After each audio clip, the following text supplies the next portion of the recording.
कभी कभी छोटी छोटी बातें भी बड़े बदलाव का कारण बनती हैं। इसीलिए ना कोई कार्य छोटा होता है, ना ही कोई बात छोटी होती है। वैसे ही जैसे कभी कभी मेरी छोटी सी लीला भी किसी के लिए बहुत बड़ी बन जाती है। तो ध्यान से सुनिए मेरी छोटी बड़ी लीलाओं की गाथा। गोकुल में शाम से ही मेरी प्रथम वर्षगांठ के उत्सव की तैयारियां हो रही थीं। बाबा के कहने पर सारे गोकुल को एक रात पहले से ही घी के दीपक जलाकर सजाया जाने लगा।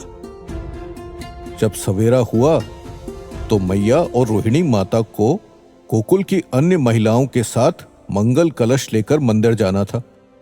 मैया जब मंदिर जाने के लिए तैयार होकर बाहर आईं, तो उन्होंने देखा एक कलश कम पड़ रहा है। यह देखकर मैया बहुत उदास हो गई और बाबा से बोली, हमें एक और कलश चाहिए। अब यह सुनकर बाबा के मुख पर भी चिंता की रेखा आ गई। उन्होंने मैया से कहा, घर में जितने कलश थे सब मैंने निकलवा दिए और ऐसे और कलश गोकुल में किसी के पास भी नहीं। फिर बाबा ने थोड़ा सोचा और कहा, मेरा एक सुझाव है, क्यों ना हम आखिरी कलश से 2 बार महादेव का अभिषेक कर लें। तो मैया ने ना में सर हिलाकर कहा, हम 101 महिलाएं हैं, सभी के सर पर एक एक कलश चाहिए और सबके सर पर कलश होगा और एक के सर पर नहीं, तो उसे कैसा लगेगा जो बिना कलश के हमारे साथ रहेगी, और जो विधि है वो गलत क्यों हो। मैंने संकल्प किया था अपने लाल के जन्मदिन पर 101 कलश के जल से महादेव का अभिषेक करूंगी। मैं अपना संकल्प कैसे तोड़ दूं? लेकिन अब तो कोई उपाय भी नहीं है। आपसे चूक हुई तो मेरा संकल्प झूठा हो गया। ये बोलते बोलते मैया का गला रुंधने लगा। मैया की उदासी मुझसे देखी नहीं गई। मैं ठुमक ठुमक कर चलते हुए भंडार घर की ओर चला गया। बाहर बाबा मैया को समझाने की, उन्हें मनाने की कोशिश कर रहे थे और मैं भंडार घर के भीतर मैया के लिए कलश ढूंढ रहा था। वहां पर बाकी बर्तनों के ढेर के नीचे एक कलश था जो ऐसा छिपा था जिसे आसानी से नहीं ढूंढा जा सकता था। इसीलिए वो बाबा को भी नहीं दिखा। पर जो किसी और को नहीं दिखता वो मेरी आंखों से तो कभी छिपा नहीं रह सकता ना। बाहर मैया 101 कलश के बिना मंदिर जाने को तैयार नहीं थी। अब बाबा भी उन्हें समझा समझा कर थक गए और कुछ सोचते हुए घर के बरामदे की तरफ आने लगे। ये अवसर अच्छा था तो मैंने बर्तनों के ढेर को गिरा दिया और भीतर छिपे उस कलश को बरामदे की ओर लुढ़का दिया। भंडार घर से गिरते हुए बर्तनों की धड़ाम धड़ाम की आवाज सुनकर मैया एकदम चौंक गई। उन्होंने मुझे इधर उधर घूम कर ढूंढा, पर मैं जब उन्हें वहां नहीं दिखा तब मैया समझ गई, हो ना हो सबकी नजरों से बचकर मैं ही भंडार घर में हूं, और उनकी चिंता का कोई पारावार न रहा।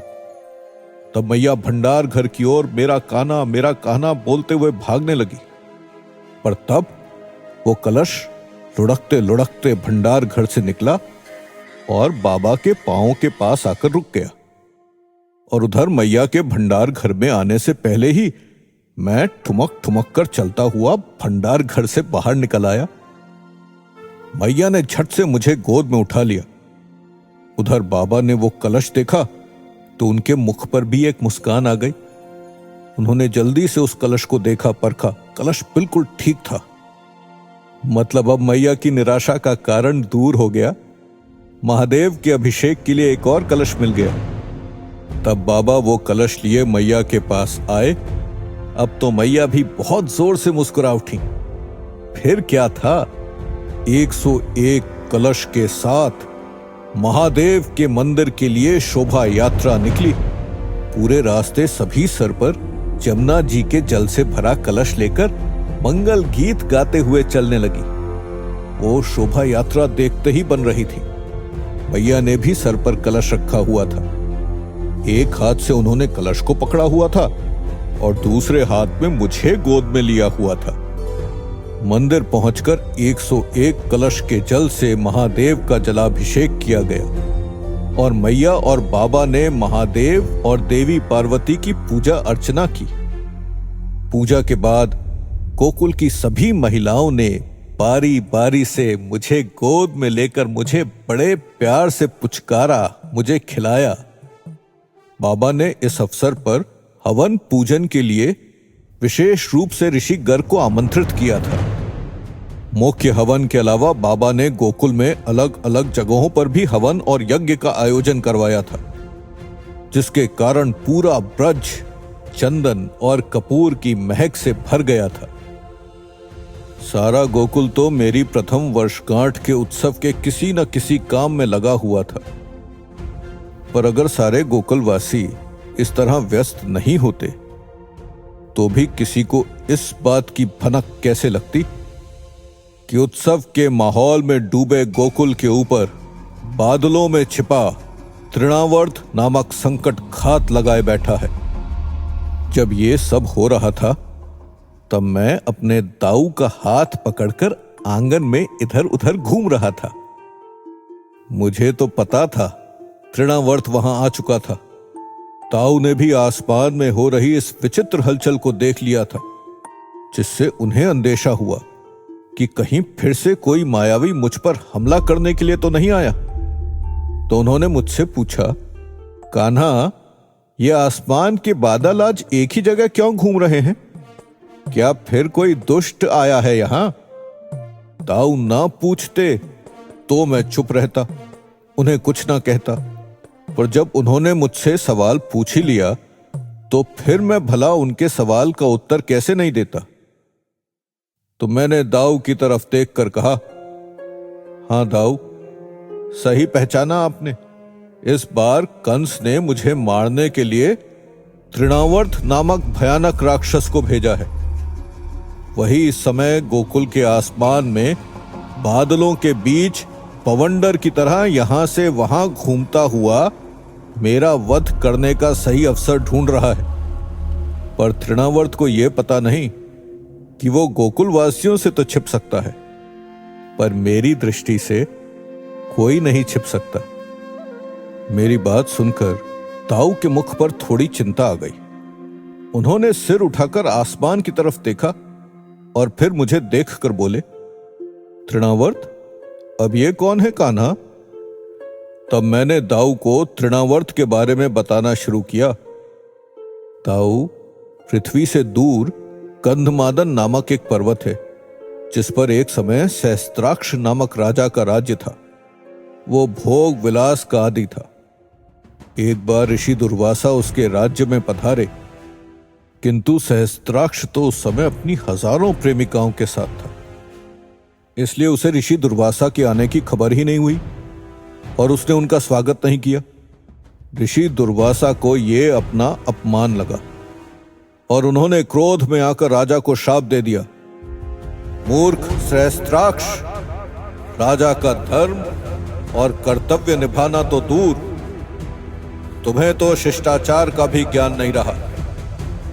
मैं तुम्हें शाप देता हूं, तुम गंधमादन पर्वत से दूर पृथ्वी पर चले जाओ और 1,00,000 वर्षों तक वहीं राक्षस योनि में भटकते रहो।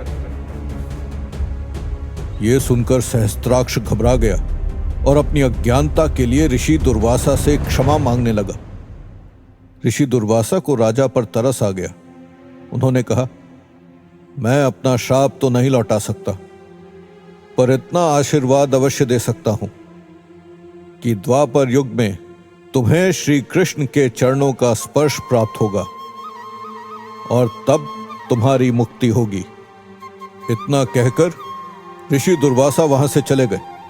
उनके जाने के बाद सहस्त्राक्ष अपनी भूल के लिए प्रायश्चित करने लगा। यह वही सहस्त्राक्ष है जो अब द्वापर युग में तृणावर्त नामक राक्षस बनकर कंस का सहयोगी बना हुआ है। कंस ने उसे भेजा तो है मुझे मारने के लिए, पर सच तो यह है कि उसके शाप की अवधि अब पूरी होने वाली है। अब उसे मेरे हाथों से मुक्ति मिल जाएगी। तब दाऊ बोले, अच्छा समझा। तो आज तुम्हारे हाथों से सहस्त्राक्ष का उद्धार होगा। मैं बोला, हाँ दाऊ, लेकिन ये इतना आसान भी नहीं है, क्योंकि तृणावर्त को सहस्त्राक्ष के रूप में अपने पूर्वजन्म की याद कहाँ है। इस समय वो यहां स्वयं का उद्धार करवाने के लिए नहीं, बल्कि मुझे और मेरे साथ साथ पूरे गोकुल को खत्म करने की इच्छा से आया है। यह सुनकर दाऊ ने आश्चर्य के साथ मुझे देखा और पूछा, पूरे गोकुल को? मैंने मुस्कुराकर उत्तर दिया, हां दाऊ, पूरे गोकुल को। किंतु आप चिंता मत करिए, मेरे होते हुए वो ऐसा कुछ नहीं कर पाएगा। दाऊ और मेरी बातचीत अभी चल ही रही थी, तभी मैया और रोहिणी माता वहां आ गई। दोनों हमें दूध पिलाने के लिए ले जाने आई थी। रोहिणी माता दाऊ को उठाने के लिए और मैया मुझे उठाने के लिए झुकी। रोहिणी माता ने तो दाऊ को आसानी से उठा लिया, किंतु मैया मुझे नहीं उठा सकी, क्योंकि मेरी तो नई लीला शुरू हो चुकी थी, जिसके लिए मैंने अपना भार बहुत अधिक बढ़ा लिया था। मैया ने कोशिश तो बहुत की, लेकिन मैं उनसे नहीं उठा। तब मैया ने परेशान होकर रोहिणी माता की तरफ देखा और बोली, जीजी, पता नहीं क्या हुआ है, कान्हा मुझसे उठ ही नहीं रहा है, एक बार आप भी देखिए ना। तब रोहिणी माता ने दाऊ को मैया की गोद में दिया और मुझे उठाने का प्रयास करने लगी, लेकिन मेरा भार इतना अधिक था कि वो भी थक कर हार गई। ये देखकर मैया और भी घबरा उठी। उन्होंने दाऊ को नीचे उतारा और फिर से मुझे उठाने का प्रयास करने लगी, लेकिन मैं तो जैसे धरती से ही चिपक गया था। दोनों माताएं परेशान हो रही थीं और दाऊ आश्चर्य से मुझे देख रहे थे। तब मैंने दाऊ को देखकर एक किलकारी भरी और वो मुस्कुराने लगे। अब दाऊ समझ गए थे कि मेरी नई लीला का आरंभ हो चुका है। तभी मैया ने घबराकर बाबा को आवाज लगाई, सुनिए, जल्दी से इधर आइए, देखिए हमारे लाल को क्या हो गया है। लेकिन बाबा तो वहां से दूर थे। मैया की आवाज बाबा तक पहुंच नहीं सकी थी। माता रोहिणी दाऊ को अपनी गोद में लेकर घर के भीतर भागी ताकि वो बाबा को बता सके। इधर मैया लगातार मुझे उठाने की कोशिश करती रही, पर जब मैं वैसे ही धरती से चिपका खड़ा रहा और मैया के द्वारा उनकी पूरी ताकत लगाने के बाद भी अपनी जगह से टस से मस भी नहीं हुआ और न ही बाबा को बुलाने गई रोहिणी माता घर के बाहर आई और बाबा भी वहां नहीं पहुंचे, तो मैया बहुत घबरा गई और अपनी उसी घबराहट में मुझे वहां वैसे ही छोड़कर बड़ी तेजी से घर के भीतर गई, जिससे वो तुरंत बाबा को लेकर आ सके। अब मैं आंगन में अकेला रह गया था। उधर बादलों के बीच में छिपे छिपे ही तृणावर्त तो लगातार इसी अवसर की तलाश में मुझ पर घात लगाए बैठा था। मुझे अकेले देखते ही उसने सोचा, अभी समय है अपना काम करने का। अभी बवंडर बनकर इस पर टूट पड़ता हूं और इस दुष्ट बालक की जीवन लीला का अंत कर देता हूं। पर वो कहां जानता था, मेरी लीलाएं अनंत हैं, अंत उनका नहीं होता, बल्कि मेरी अनेकों लीलाओं से मैंने धरती पर उन दुष्टों का अंत किया है जो दूसरों के जीवन पर संकट बनकर छा रहे थे। लेकिन इस सबसे अनजान अब वो दुष्ट तृणावर्त पवंडर के रूप में ही घूमते हुए आसमान से नीचे की तरफ आने लगा। मैं भी उसे देखकर जोर जोर से किलकारियां मारकर हंसने लगा। मुझे इस तरह हंसते देखकर तृणावर्त और भी क्रोध में आ गया और अपनी दुगनी रफ्तार से घूमते घूमते मेरी तरफ बढ़ने लगा। और इसी तरह गोल गोल घूमते हुए वो इतनी गति से नीचे आया कि कुछ ही पलों में मेरे आंगन में उतर गया। लेकिन उसे मैं हंसता हुआ अच्छा नहीं लग रहा था। उसने सोचा, ये दुष्ट बालक जिसने महाराज कंस को डरा रखा है, इसे मेरे हाथों से मरना तो है ही, पर हंसते हंसते मरा तो क्या मजा आएगा। पहले मुझे इसे अच्छे से डराना चाहिए, तब जब ये डरेगा और रोएगा तब इसके रोते रोते इसे मारूंगा, इसके प्राण पखेरु उड़ाऊंगा, तब मेरा भी मन शांत होगा। ये सोचकर वो सीधे मेरे पास आने की बजाय मुझे डराने के लिए मेरे चारों तरफ बवंडर का रूप लेकर घूमने लगा। उसके ऐसा घूमने से जैसे मवेशियों का भूसा, धूप में सुखाने के लिए रखा हुआ अनाज, मटकियां, कपड़े वगैरह उस बवंडर में फंसकर घूम घूम कर आपस में टकराने लगे थे और बड़ी तेजी से बिखर कर उड़ रहे थे। पर मुझे सबका क्या भय था, मैं तो ये सब देखकर भी किलकारियां मार रहा था। पर वो दुष्ट बवंडर बना बना मुझे घूर घूर कर देख रहा था कि मैं अब डरूंगा तब डरूंगा। पर जब इतना सब करने के बाद भी तृणावर्त ने देखा कि मेरे चेहरे पर डर का थोड़ा सा भाव भी नहीं आया, तो उसका गुस्सा बढ़ता ही गया और वो उसी गुस्से में मेरी तरफ बढ़ा और मुझे अपने बवंडर के भीतर ले लिया। तृणावर्त ने तो सोचा था उसके बवंडर के वेग से मैं ऊपर उठा चला जाऊंगा। वो मुझे अपने उस बवंडर में ऊपर उठाएगा, नीचे गिराएगा, गोल गोल घुमाकर मुझे यहां वहां पटकेगा। मैं डरूंगा, रोऊंगा, चिल्लाऊंगा, पर ऐसा कुछ हुआ ही नहीं, जिसे देखकर अब न तृणावर्त के आश्चर्य की कोई सीमा रही, न ही उसके गुस्से की। हुआ ये था कि मैंने अपना भार बहुत अधिक बढ़ा लिया था, इसलिए तृणावर्त मुझे इतना सा भी नहीं हिला सका। मैं तो जहां था वहीं पर किलकारी भरता मजे से बैठा रहा। तृणावर्त अभी सोच ही रहा था कि अब वो क्या करे कि किसी के घर से बाहर आने की आहट हुई, तो वो सावधान हो गया और फिर जाकर बादलों में छिप गया। जिनके आने की आवाज तृणावर्त ने सुनी थी वो मैया और बाबा थे, जो बड़ी तेजी से मेरी ओर भागे आ रहे थे। उनके पीछे पीछे माता रोहिणी भी दाऊ को लेकर वहां पहुंच गई। अब मैंने अपना भार हल्का कर लिया था, इसलिए जब बाबा मुझे उठाने आए तो मैं बड़ी ही आसानी से उनकी गोद में चला गया। मैया और माता रोहिणी आश्चर्य से एक दूसरे का मुंह देखने लगे। मैया बोली, ऐसा कैसे हो सकता है? अभी कुछ देर पहले जब मैंने और जीजी ने कृष्ण को उठाना चाहा था, तब तो हम इसे हिला तक नहीं सके थे। बाबा ने कहा, पता नहीं आप दोनों को ऐसा क्यों लगा, पर हमारा लाल तो आपकी आंखों के सामने मेरी गोद में है। आपके सामने ही मैंने बड़ी आसानी से इसे उठाया है। अच्छा, एक काम करते हैं, अब आप इसे अपनी गोद में लेकर देखिए, आप इसे उठा पाती हैं कि नहीं। कहते हुए बाबा ने मुझे मैया की गोद में दे दिया।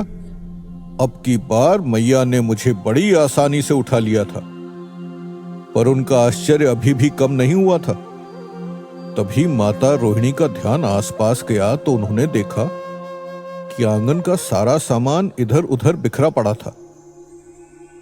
यह देखकर वो बोली, यशोदा, ये सारा सामान अस्त व्यस्त कैसे हो गया? अभी कुछ ही पलों पहले तो हम लोग यहां थी, तब तो यहां सब कुछ ठीक था। मैया ने भी आंगन में नजर दौड़ाई तो वो भी हैरान रह गई। बोली, हाँ जीजी, अभी कुछ देर पहले तक तो सब साफ सुथरा था। हम भीतर जाकर बाहर आए, इतनी ही देर में क्या कोई आंधी आ गई? तब बाबा बोले, नहीं देवी यशोदा, आंधी आई होती तो पूरे गोकुल में आई होती, केवल हमारे ही आंगन में क्यों आती? यहां सब इस तरह फैला क्यों है? इसका कारण मैं पता करता हूं। इस माह में कभी कभी तेज हवाएं चलती हैं और फिर चलकर थम भी जाती हैं। ऐसे चक्रवात कुछ ही समय के लिए रहते हैं। हो सकता है ऐसा ही कुछ यहां भी हुआ हो। आप दोनों चिंता न करें और हमारे लाल के जन्मोत्सव की तैयारियों पर ध्यान दें। यह कहकर बाबा तो मेरे जन्मोत्सव की तैयारियां करने के लिए वहां से निकल गए, लेकिन चक्रवात की बात सुनकर मैया का ध्यान मेरी तरफ गया। उन्होंने अभी अभी मुझे जन्मोत्सव के लिए स्नान कराकर नए वस्त्र पहनाए थे, लेकिन तृणावर्त के बवंडर के कारण मेरे शरीर, बालों और कपड़ों पर काफी धूल जमा हो गई थी। मैया बोली, बुरा हो इस चक्रवात का, मेरे साफ सुथरे लाल को धूल से मैला कर दिया। अब मुझे इसे फिर से नहलाना पड़ेगा। ये सुनकर माता रोहिणी हंसते हुए बोली, यशोदा, वैसे तो हमारा कृष्ण हर हाल में अच्छा ही लगता है, फिर भी इसे नहलाना तो होगा, क्योंकि तुम्हारा लाल धूल में इतना नहा लिया है कि तुम अकेले इसे नहलाते नहलाते परेशान हो जाओगी। आओ चलो, मैं भी तुम्हारी सहायता कर देती हूं। अब तृणावर्त तो फिर अवसर की तलाश में बादलों के बीच से झांक कर देख रहा था, लेकिन मैं तो अपनी दोनों माताओं के साथ था जो मिलकर मुझे नहला रही थीं, और उधर थोड़ी ही दूर मेरे कुछ मित्र जो उम्र में मुझसे थोड़े बड़े थे, जमुना जी के शीतल जल में डुबकियां लगा लगा कर बड़े आनंद के साथ जमुना जी के पानी में नहा रहे थे। और नहाते नहाते वो सभी मेरे जन्मोत्सव पर मुझे दिए जाने वाले उपहारों के बारे में भी बात कर रहे थे। मधुमंगल बोला, आज तो मैं कान्हा के लिए सोने का मुकुट लेकर आऊंगा, देखना कान्हा को मेरा उपहार ही सबसे अच्छा लगेगा। इस पर अर्जुन बोला, रहने दो, मैंने अपने बाबा से कहकर कान्हा के लिए मोतियों की इतनी सुंदर माला मंगवाई है कि उन मोतियों की चमक के आगे सोने की चमक भी मंद दिखने लगेगी, देख लेना तुम। दाम मधुमंगल और अर्जुन की बात सुनकर बोला, तुम्हारे मुकुट और माला तो कृष्ण अपने सिर पर और गले में डालकर भूल जाएगा, पर मैं जो 100 घुंघरुओं वाली चांदी की पायल उसे देने वाला हूं ना, हर कदम पर छन छन करके वो कृष्ण को सदा मेरी याद दिलाएगी। इतनी मीठी छन छन की आवाज है उस पायल की, जो भी सुनेगा उसकी तारीफ किए बिना नहीं रह सकेगा। मेरे बाकी सभी दोस्त मुझे जन्मदिन पर क्या उपहार देंगे? उनकी इस बातचीत को सुनकर मेरा एक दोस्त कोकिल शांत ही रहा। वो बस कुछ सोचता रहा, मन ही मन दुखी होता रहा। फिर जमुना जी से अकेला बाहर भी निकल आया और गुमसुम सा होकर सभी का मुंह देखने लगा।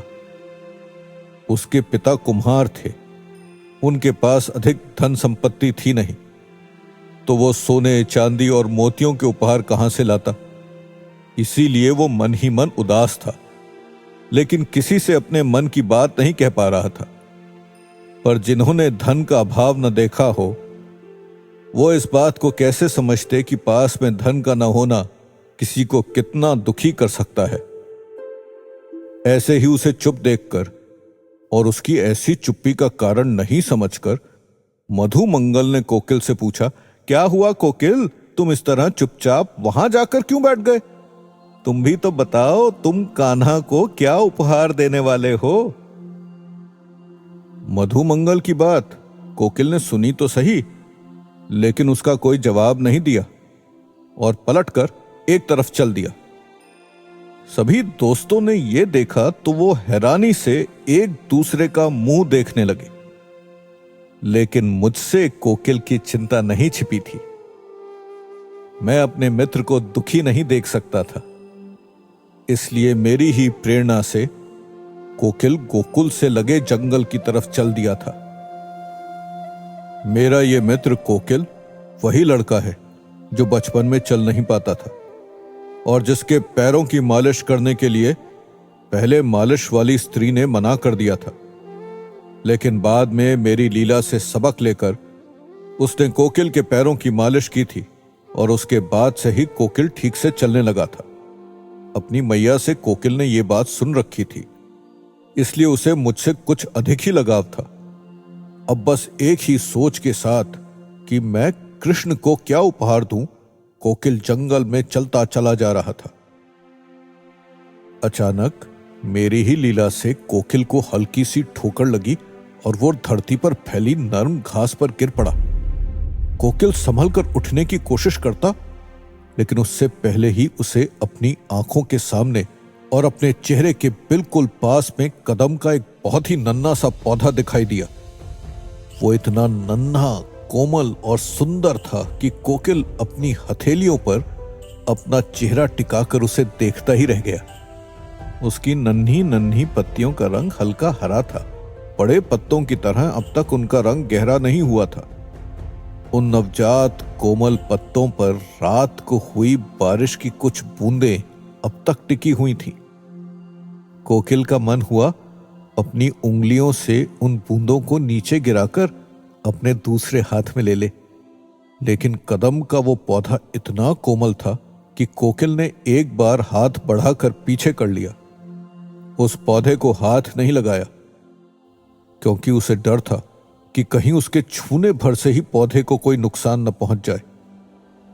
तभी हवा का एक हल्का झोंका आया। कदम के कोमल पत्ते हिलने लगे और उन पर रुकी हुई बूंदें नीचे गिर गई। कोकिल ने उन बूंदों को अपने हाथ में ले लिया। उनकी ठंडी छुअन से कोकिल को बहुत आनंद आया। तभी कोकिल के मन में एक विचार आया और अचानक उसके गुमसुम से चेहरे पर हल्की हंसी आ गई। वो तेजी से उठा और इधर उधर कुछ खोजने लगा। उसे शीशम के पेड़ के नीचे शीशम का ही एक बड़ा सा पत्ता दिखाई दिया। कोकिल ने उस पत्ते को उठाकर मोड़ा और दोना बना लिया। उसके बाद उसने वहीं पास पड़ा हुआ एक नुकीला पत्थर उठाया और बड़ी सावधानी से कदम के पौधे के आसपास की मिट्टी को खोदने लगा। थोड़ी ही देर बाद उसके हाथों में मिट्टी और जड़ सहित कदम का वो छोटा सा पौधा आ गया, जिसे कोकिल ने शीशम के दोने में रख लिया। इसके बाद कोकिल खुशी खुशी अपने घर की तरफ बढ़ गया और मैं दूसरी ओर अपने आंगन में खेलते हुए किलकारी मारते हुए ठुमक ठुमक कर चलने लगा, क्योंकि कोकिल को मिला कदम का वो छोटा सा पौधा मेरी आगे की लीला में एक बड़ा भाग निभाने वाला था।